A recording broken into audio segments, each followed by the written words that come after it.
7 மண்டலங்களை முடிக்க நாங்களும் புதுக்கோட்டை மாவட்டம் அறந்தாங்கிக்கு அருகில் இருக்கிற திருவாடத்தூர் களி என்ற ஊருக்கு வந்திருக்கிறாங்க. எங்களுடைய படலம் எப்பவுமே நீலா படலமா இருக்குங்கிறதுக்காக எங்க குருநாதர் முக்கலையும் கத்திருக்கணும், 3 மண்டலங்களை முடிச்சிருக்கணும். யோக கலைனா இதை போல யாரும் முடிச்சிருக்க கூடாது. ஆடர்வலீஸ்வரருக்கும் சரி, அறந்தாங்கி நாயகிக்கும் சரிங்க. இங்க உற்சவர் எப்படி இருக்கணும், உரம் கொடுத்தவர் எப்படி இருக்கணும், ஆதி நாராயணர் எப்படி இருக்கணும், மலையே குடைஞ்சவர் எப்படி இருக்கணும், குடைவாயக்கர் எப்படி இருக்கணும், யோக நாயகர் எப்படி இருக்கணும், வர்தனர் எப்படி இருக்கணும், வைகுண்டம் எப்படி இருக்கணுங்கிறதெல்லாம் இந்த ஸ்தலத்திலேயே நிரூபிக்கிறாங்க. இந்த ஸ்தலம் எங்க இருக்குங்கிறதுக்கான மீறும் ஒரு வருடத்தை சொல்றாங்க.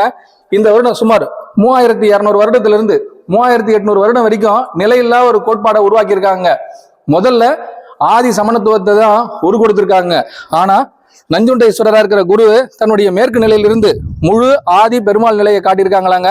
வடக்கு நிலையை காட்டுறதுக்காகத்தான் தன்னுடைய சீடனையே ஆதிபட்சன் என்ற பெயர்ல அதிசயனத்துக்கு கொடுத்தாராங்க. அவருக்கும் 2 கோட்பாடுகள் இருந்ததாங்க. முதல் கோட்பாடுகள்ல வேர்க்கடலையை முழுமையா முடிக்க தன்னுடைய பர்த்தனங்கள் அனைத்தையும் வெட்டியாண்டான் கொள்ளைக்கு முழுமையா கொடுக்க ஆசைப்பட்டாராங்க.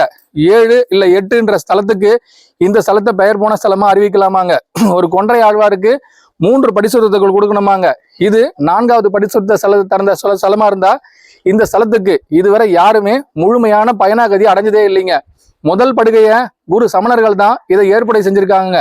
யாருக்காக இந்த மலையை உருவாக்குனாங்களோ அந்த மலை மறுபிறப்பெடுத்து வான்னு சொன்னா இந்த மலையே மறுபிறப்பெடுத்து வருமாங்க. சங்கரன் கொள்ளையில 3 பேரை வடிவு கொடுத்திருக்காங்களாங்க. முதல் வடிவு கொள்ளையில குருவே தன்னுடைய பிரதான வாயில மேற்கில் அமைச்சுக்கிட்டு தன்னுடைய சீடனை வடக்கில் அமைச்ச ஸ்தலமா முதல் ஸ்தலம் இது அறிவிக்கப்படுதாங்க. 2வது ஆதி சமணர்கள்ங்கிறவங்க எப்பவுமே தன்னுடைய மலையை 3 மடங்காக்குவாங்களாங்க.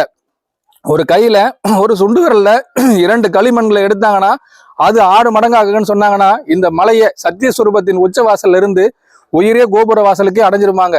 அப்பேற்பட்ட கலை அம்சம் வாய்ந்த இந்த கோவிலுக்கு இதுவரை யாரும் படைத்திருக்காங்களா இல்லையான்னு தெரியாதுங்க.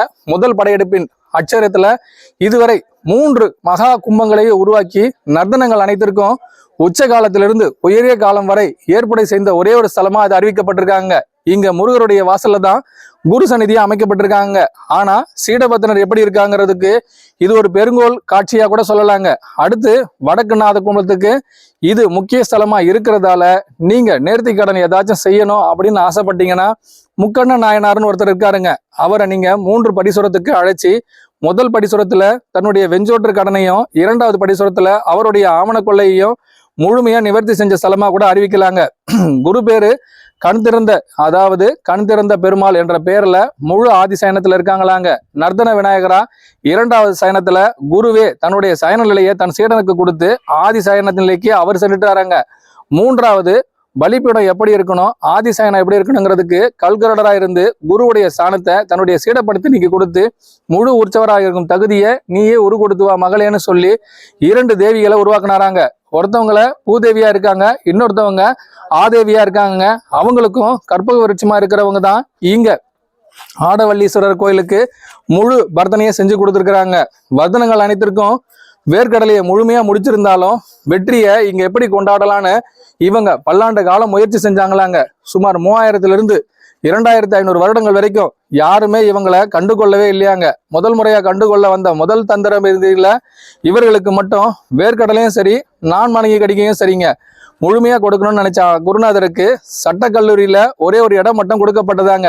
அப்படி கொடுக்கணும்னா அவர்களுக்கு 7 அல்லது 6 தரங்கள் சரிபார்க்கப்படணும்.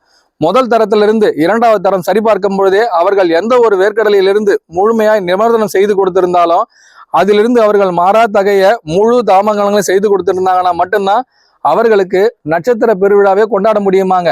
இதை ஏன் நாங்க இத்தனை வழக்கு மன்றங்கள்ல இருந்து நிரூபிச்சு காட்ட சொல்றோம்னா இவங்க குடியிருக்கிற ஒவ்வொரு திசையையும் நீங்க கணிச்சீங்கன்னா ஒரு வித்யாங்கர பீடமே அமைச்சு கொடுப்பாங்களாங்க. யாராச்சும் ஒருத்தர் வந்து இந்த இடத்துல கல்கருட வாழ்க்கைய 3 மடங்காக்குக, ஆதிசயன நிலையை 6 மடங்காக்குக, தன்வந்திரி குலத்தை 9 மடங்காக்குகன்னு சொல்லி கேட்டு 3 மலம் கழித்து பார்த்தாங்கன்னா முக்காலத்தையும் அறியக்கூடிய சக்தி இந்த பீடத்துல இருந்து அமைச்சு கொடுக்கலாமாங்க. கோவில் என்னவோ தொல்லியல் துறைக்கு அப்பாற்பட்ட ஸ்தலமா தான் இருக்குங்க. ஆனா வாமன படுகையை முழுமையா முடிக்கிறதுக்காக தன் குருநாதரையே பலிப்பிடமா அமைச்சு கொடுத்த ஸ்தலமா கூட இந்த ஸ்தலத்தை அறிவிக்கலாங்க. கொன்றை மரத்துக்கு பெயர் போன ஸ்தலமா இருக்குங்க.